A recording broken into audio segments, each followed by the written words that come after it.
So my 22-year-old Miata has this one problem. Well, okay, yeah, it actually has several, but we're gonna focus on this one today. And that problem is that the motor seems to shake a lot inside the car, and that's caused several issues, one of which is the fact that this car kind of shudders a lot when you start it from a complete stop. And so today, I'm gonna finally replace my motor mounts, which are the piece of rubber that attach the motor to the car, but this install is really gonna remind me how frustrating working on cars can be. So I got started by jacking up the engine lightly so that's a bit supported, and then trying to crack open the bolts on the motor mount. That intake manifold brace is very much in the way, so I'm just going to remove it. So on paper, this is actually a pretty easy install. All you really got to do is support the weight of the engine with a jack, unbolt the motor mounts, jack up the engine so that you can pull the motor mounts out and replace them with new ones, and then bolt them in, and then lower the engine back in, and bolt it to the car. But I got stuck really fast with trying to figure out what angle to actually unbolt those screws. And after watching the video, I realized it's best to use an extension to reach it from the wheel well.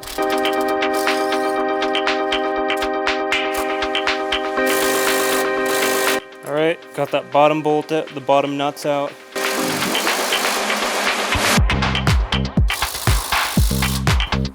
But working with extensions connected to extensions is kind of tricky sometimes, because they keep falling off.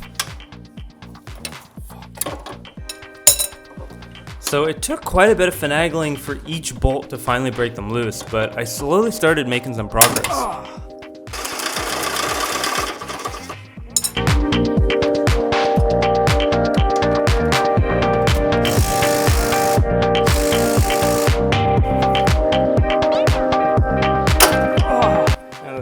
Part is the engine supported enough?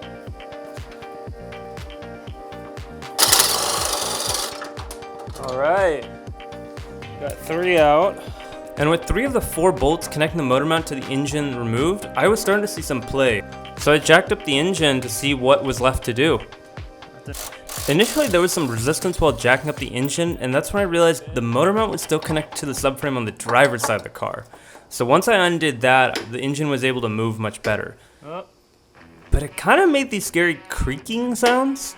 What is that sound? As it went up, and I wasn't sure what that was. It's hitting the strut bar. That's so funny.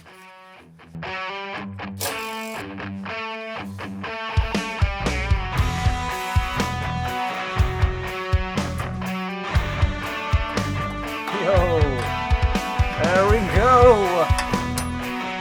Yo, okay, got the last bolt out. So with this 4th bolt removed, the motor mount was now officially fully disconnected from the engine. How do you even get out of here? Oh, you go out this way. So my next challenge was figuring out how to fully get it out of there. Okay, new problem. It's hitting everything. First thing I've noticed, this airbox is starting to hit this strut tower area. It's almost pinching this wire, but found worse. The whole engine is starting to hit everything here. Like that black clip is, I think, about to get squished or is squished. There's a lot of things hitting things here. So then you have to ask yourself, well, I mean, how big of a deal is it? Well, some of these are the brake hard lines. So I really don't want to pinch that. So, oh wow, yeah, it's definitely touching already back there. Now I see why a couple of people on Reddit were talking about having to remove the valve cover to do this job. I just did that a few weeks ago. I don't want to do that again. I'm gonna finagle with that mount a bit more. It's just, there's definitely not enough movement. So I was really starting to struggle with getting this motor mount out, and it seemed like I had jacked up the engine to the maximum height that it can safely go. So I wasn't sure what else to try to do except just mess around with it more.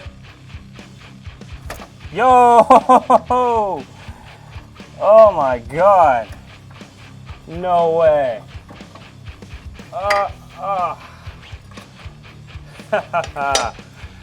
Wow.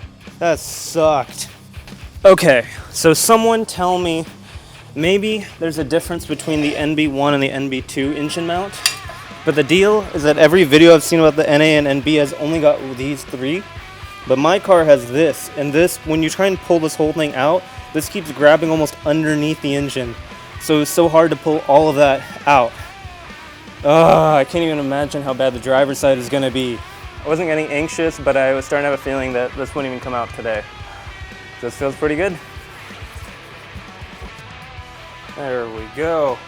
So once I separated the motor mount from the metal bracket, I was finally able to inspect them. Whoa. Oh, fuck. The new ones are going to be harder to put in because they're not as squished up. So here we've got the old one on the right and the new one on the left. You can kind of tell how the old one's a bit compressed. This one actually has more gap here and this one has less. And on top of that, this old one is partially torn. So it should look a bit more like that. So with the new motor mount installed on that bracket, it was time to connect it back to the engine.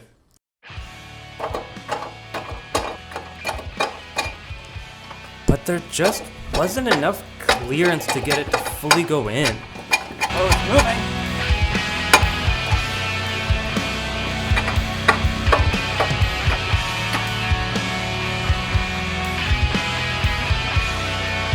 So close to slipping in that little screw.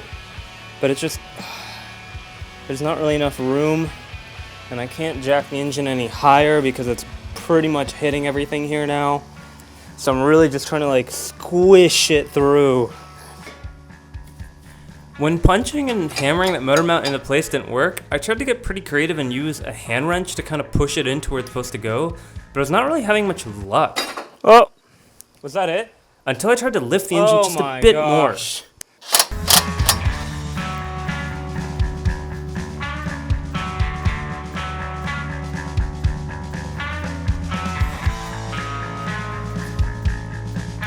And after a lot of painful adjusting from underneath the car, I was finally able to line up all the bolt holes and started bolting it to the engine. So while I was rolling around underneath the car, I managed to accidentally turn my mic off. So I'm going to try to narrate what I think I was saying in this next part. Oh, whoa, look what I found. Oh my God, look at this. Look what I found on the driver's side of the car. Look how exciting it is. My engine mount was torn in half. Wow, that's so exciting. My brain is blown. Whoa. Okay, but in all seriousness, I was actually pretty surprised to find that it was completely sheared in half. But that did also explain a lot of the sloppiness I was feeling as I'd been driving this car. So I got started unbolting the rest of that bracket from the engine. I see why they say the driver's side is a whole nother world of difficulty. There's no room to take it out the bottom, so I think what I'm going to do is try and remove this heat shield, so undo all the bolts there, because this whole area here seems to be the biggest area to get access to that.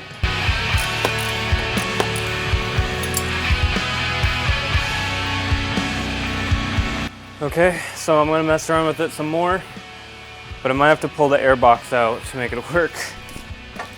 And just like the passenger side, the driver's side was no different. It took a lot of finagling to try and figure out the right angle to pull this engine mount out. Eventually I realized that the easiest way to pull it out was from the top, so I had to disassemble the airbox and the wiper fluid assembly and get that all out of the way. So it's like all the way down here, and it keeps getting caught on the heat shield.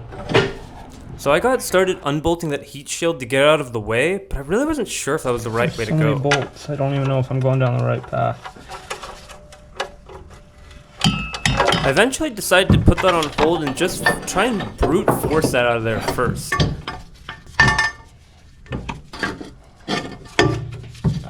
Oh my God. Oh, the new one's definitely not gonna go in. Oh my God. There we go.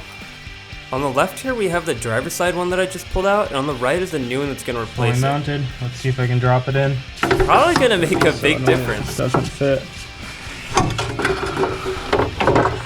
And now cue one of the most painful parts of this whole install.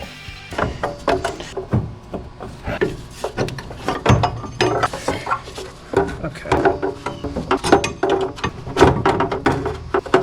No way, I think I got it. Oh, fuck.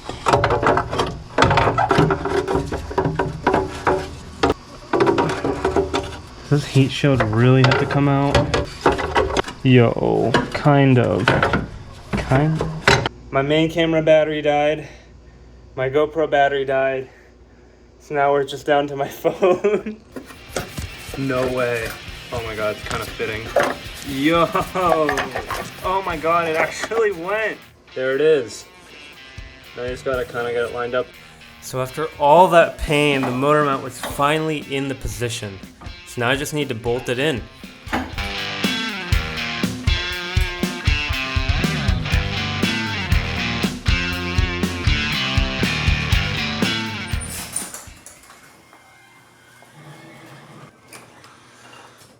Okay, so yesterday was a whole adventure, but I got the motor mounts attached, but they're not torqued down and they're not attached to the subframe. And those studs that come from the motor mounts are not exactly lining up with the holes in the subframe, which is kind of scaring me because that means I kind of have to move the engine to get that to go, and moving the engine is not that easy. So we'll see, but I'm hoping I can put up this video tomorrow morning.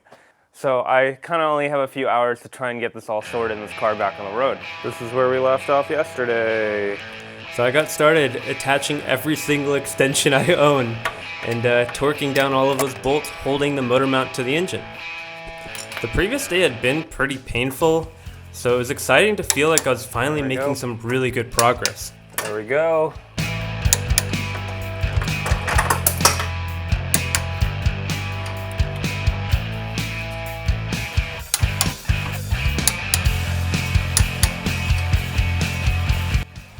And I had to get pretty creative with my tools to figure out how to reach every single bolt that I need to get to.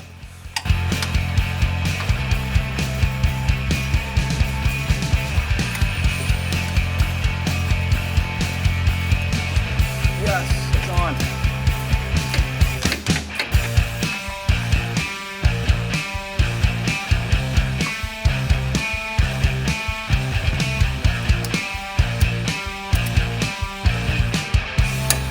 Yo, best purchase I ever made was the extension variety kit from Home Depot.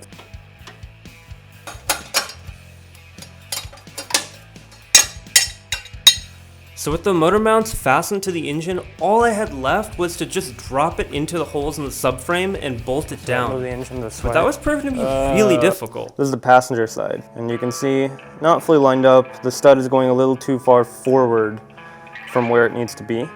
So the driver's side, it is lined up, but the hole it needs to go in is actually below it. So this is centered, it's just too high. So I'm starting to realize that the best way to do it might actually be to remove the engine mounts from the engine and instead put that stud by hand into the subframe so that that's lined up, then slowly lower the engine until the 4 bolts that hold the mount to the engine line up and mount those in. But those bolts I'm talking about are the ones I just torqued down. So I might have to undo that. So after all that progress, I had to undo all the bolts that I just fastened to the engine to hold the motor mounts in.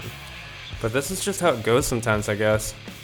And finally, I was able to get the motor mount into the subframe on the driver's side. Millimeters away. Oh my god. Yes! This is dumb. This is so dumb. So with the driver's side mount in, I had to try and maneuver the engine around to make room to fit the passenger side mount into the subframe. Yo! I think passenger side went in. Just had to hammer it in. Alright, so lining up this is gonna be the pain. Oh! That didn't sound good. Alright. Okay, engine's fully resting in the car. I'm going to try and lift the right side up. So now this is the hardest part, trying to maneuver the engine around to get the bolt holes to line up perfectly. Yo!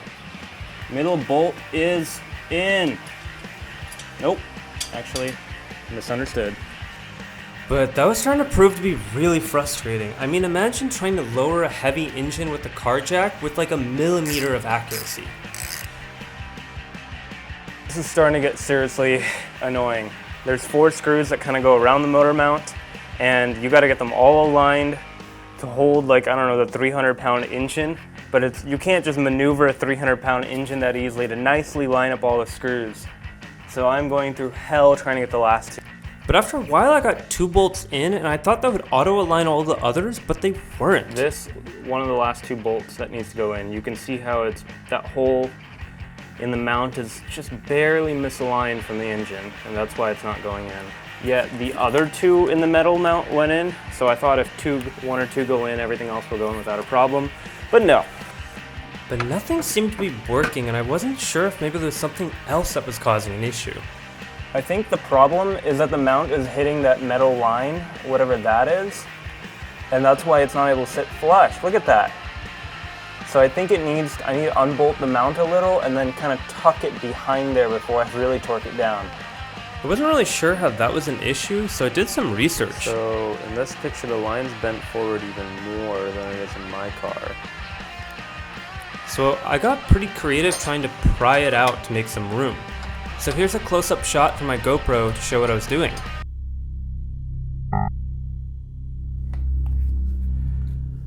Of course, my GoPro footage corrupted for the rest of the video.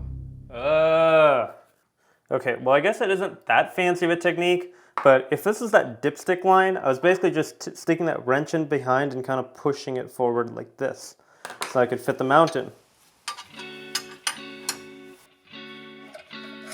Yo, that kind of worked. Okay, now we're making progress. Things are lining up. I used the weight of the engine to mildly bend it, and that seems to have lined everything up properly now. So for example, like that bolt there no longer has a gap between the engine and the mount. This might solve my issues. Feels good, but cannot believe the simple motor mount install is literally taking like 5-6 hours now. All right, 1 bolt going in. So with that issue resolved, it looked like I might finally be in the home stretch. Might have a winner. Yo! Yo! For the first time, the bottom bolt is actually threading in. Hell yeah.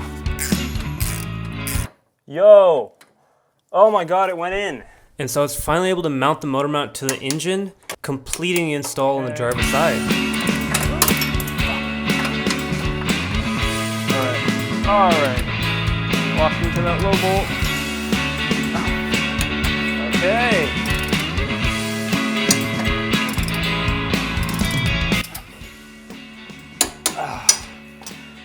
Motor mounts are in and tightened.